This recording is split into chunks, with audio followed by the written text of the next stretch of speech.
A sweet baby rep went after Cabrutus's list, Yet the company acts like it doesn't exist. with threats to burn down games and bold demands. Their origins hint at chaos planned.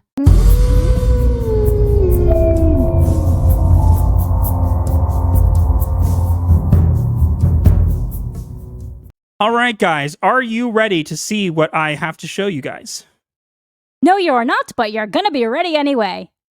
So, as I said, took a long time for me to do, and I hope you guys appreciate it because it took a lot of work.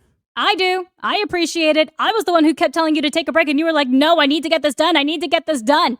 Here we are. As you can see, this is a complete timeline of Sweet Baby Inc. This is literally, as I will zoom in here, you can see it starts from 2011 till 2025.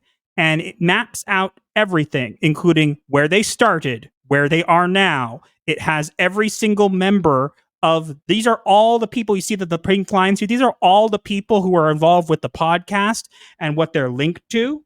And then we have down here every single public member of Sweet Baby Inc. that is currently available and where they worked and how they're connected. As you can see, there are a ton of them. And so we're going to start off at the beginning. Everybody's asked the question, where did Sweet Baby Inc. come from? Well, I'm about to answer that question for you. Are you ready? Here we are.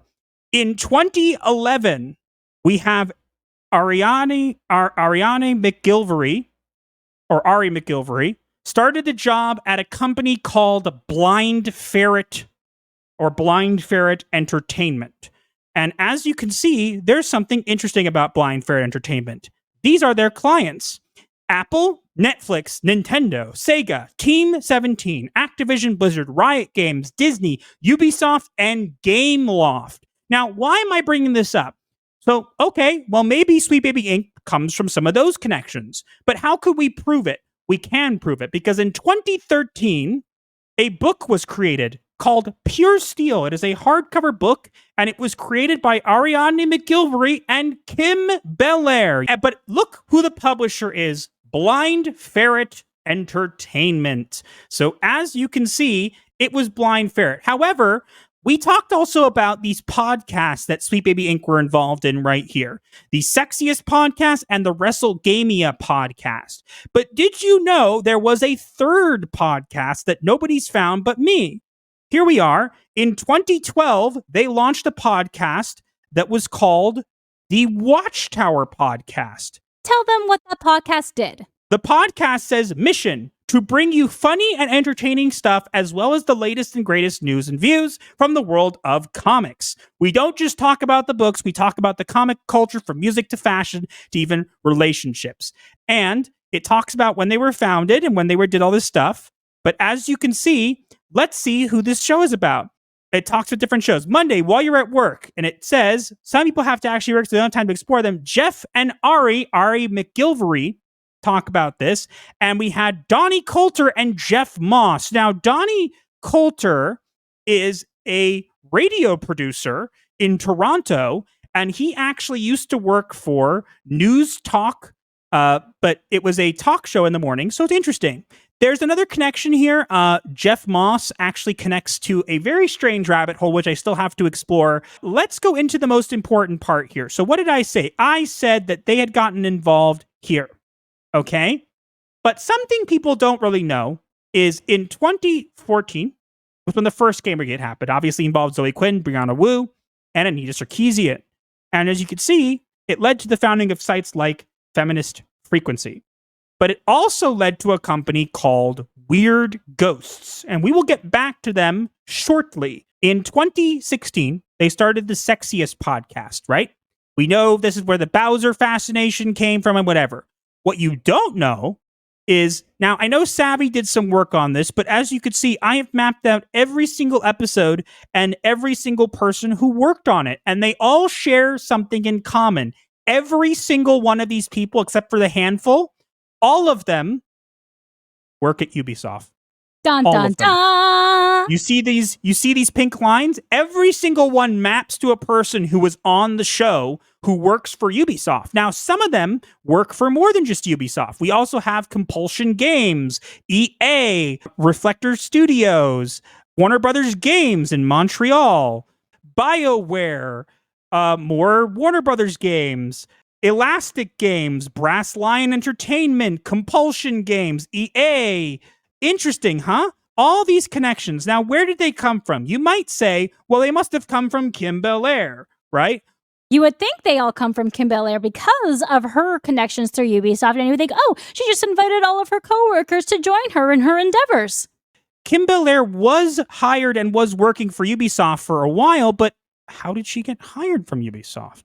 Well, it is my belief that this company right here had something to do with it, because it's interesting. As you can see, Blind Ferret has Ubisoft, and Ariadne McGilvery is one of the founding members of Sweet Baby Inc., and she was working there way before, and they made a book together. But here's where the connections gets interesting.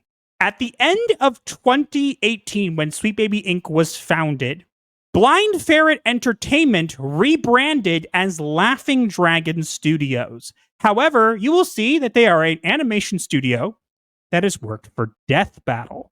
Now, what's Death Battle? Is a popular web series, and it by Rooster Teeth, hosted on a Death Battle YouTube channel, formerly known as Screw Attack. Dun, dun, dun! Who do we know who works at Screw Attack? Stuttering Craig, you got some splaining to do. It's actually an interesting thing because I don't believe they got fully involved until after he left. But it's still interesting to look at. But there's more, guys. And this is something that I don't think people realized. A lot of people have talked about Baby Ghosts. Baby Ghosts is a subsidiary of Weird Ghosts, right? Which, as we spoke about before, is a company that came out of Gamergate 1. What you may not know, or some people do know, is that at the end of 2023, Sweet Baby Inc. joined Baby Ghost. As you can see here, today we celebrate the 7 studios joining cohort 3 of Baby Ghosts. And as you can see... right there, you can see Sweet Baby. Now, some people knew about this connection, some people didn't. But what you didn't know is this happened a couple months before Gamergate 2. As you can see, 11 months ago, it would have taken place right at the end of 2023, and Gamergate 2 started within a couple months. So within a couple months of receiving and joining Baby Ghosts, Chris Kindred would go on to kick off the entire Gamergate 2. But only a couple months after Baby Ghost, they joined Baby Ghost. This is a really weird coincidence, isn't it? There is no such thing as coincidence. To gain funding from a place right before, a couple months before Gamergate 2 gets thrown off, and then to be involved with the company from the first Gamergate. It's all been connected all the time, guys. But so where did Sweet Baby Inc. come from?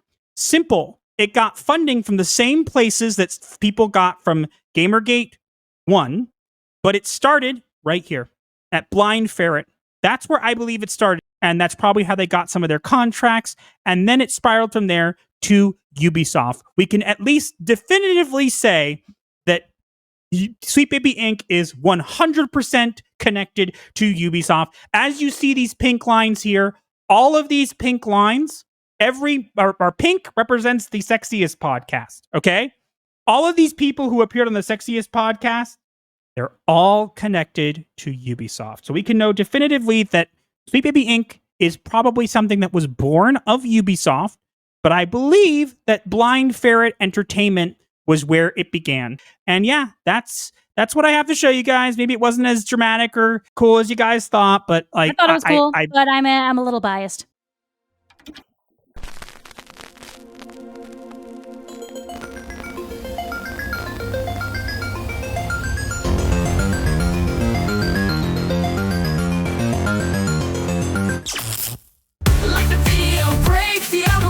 Share with your crew, escape life's hell. From spooky memes to advice obscure, here's your dark solace of humor as a cure.